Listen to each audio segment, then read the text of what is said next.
Guys, જય શ્રી કૃષ્ણ. કેમ છો બધા? મજામાં જશો? હું આજે આવી ગઈ છું મારો પહેલો જ વ્લોગ લઈને. તો વ્લોગ છે રેસીપી વ્લોગ. તો હું થોડી વારમાં રેસીપી લઈને આવી રહી છું. વેઇટ. તો તમે બધા મારી રેસીપીની રાહ જોતા હતા ને, તો આવી ગઈ છું હું એ રેસીપી લઈને અને તમને કહું છું કે હું શું બનાવવાની છું. હું બનાવવાની છું વડોદરાનું ફેમસ સેવ ઉસળ. ચલો હું તમને એના ઇન્ગ્રેડિયન્ટ્સ બતાવી દઉં. એના માટે મેં પહેલા 4 થી 5 કલાક પલાળેલા વટાણા અને એને મેં બોઇલ કરી લીધા છે ખાલી મીઠું નાખીને. ત્યાર પછી મેં લીધું છે ડુંગળીની પેસ્ટ, ટામેટાની પ્યુરી, પછી છે આદુ, મરચા, લસણ એની પેસ્ટ છે, અને ત્યાર પછી લીલા કાંદા છે જેને આપણે ગાર્નિશિંગ માટે યુઝ કરીશું, અને આ છે સેવ ઉસળનો મસાલો. અને આ છે આપણા ઘરના એઝ યુઝ્યુઅલ જે મસાલાઓ જે આપણે રેડી રૂટીનમાં જે યુઝ કરતા હોઈએ એ છે, અને આ છે સોલ્ટ અને ઓઇલ.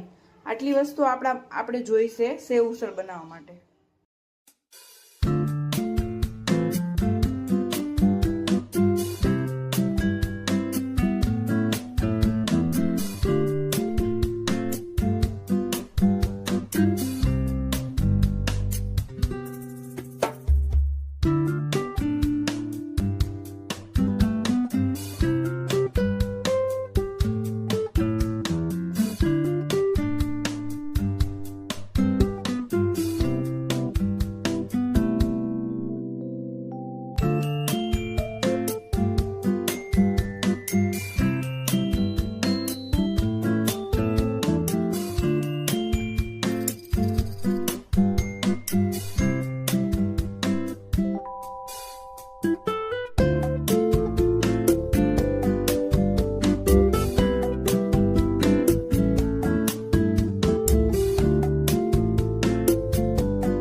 આપણે જે સેવ ઉસળ બનાવ્યું છે એને સર્વ કરી દઈએ.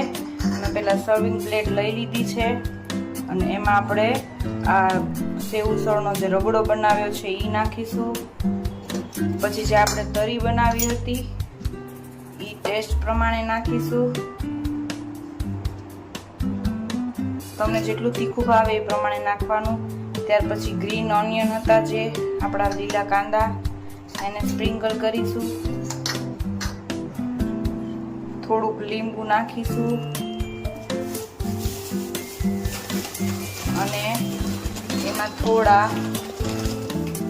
ગાંઠિયા નાખીને મસ્ત મજાનું સેવ ઉસળ આપણે સર્વ કરીશું.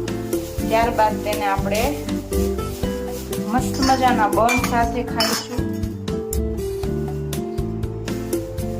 તો ચલો રેડી થઈ ગયું છે આપણું સેવ ઉસળ. તો તમે બધાએ અમારી સેવ ઉસળની રેસીપી જોઈ લીધી છે. તો મારી ચેનલને હવે સબસ્ક્રાઇબ કરજો, શેર કરજો અને મારા વિડીયો સારા લાગે તો લાઈક